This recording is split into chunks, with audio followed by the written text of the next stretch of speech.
TSUTF రాష్ట్ర ప్రధాన కార్యదర్శి ఈరోజు మహబూబాబాద్ జిల్లా టీఎస్యూటీఎఫ్ జిల్లా కమిటీ ఆధ్వర్యంలో ఈ జిల్లాలో జరుగుతున్నటువంటి డిఓ ప్రవర్తన అసమర్థత తను చేసినటువంటి అక్రమాలపైన వ్యతిరేకంగా ఈరోజు ఈ పోరాట కార్యక్రమాన్ని పిలుపుచ్చారు.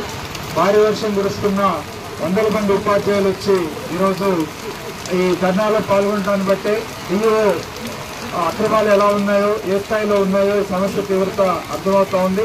ప్రధానంగా అక్రమ డెప్యుటేషన్లు రద్దు చేయాలని, అట్లాగే బదిలీలు ప్రమోషన్ సందర్భంలో డిఓ వ్యవహరించినటువంటి అసమర్థ విధానాల ఫలితంగా నష్టపోయిన ఉపాధ్యాయులకు న్యాయం చేయాలని, అట్లాగే ఈ డిఓ ఈ జిల్లాలో చేసినటువంటి అక్రమాలన్నింటి మీద సమగ్రమైన విచారణ జరిపి డిఓని జిల్లా నుంచి సాగనంపాలని చెప్పేసి జిల్లా కమిటీ డిమాండ్ చేస్తూ ఉంది.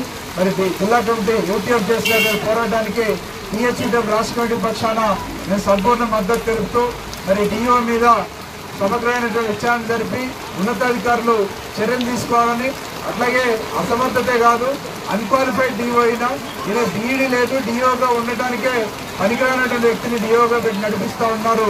ఈయన వెంటనే ఈ జిల్లా నుంచి డిఓ బాధ్యతలను తప్పించాలని చెప్పేసి రాష్ట్ర ప్రభుత్వాన్ని డిమాండ్ చేస్తా ఉన్నాం.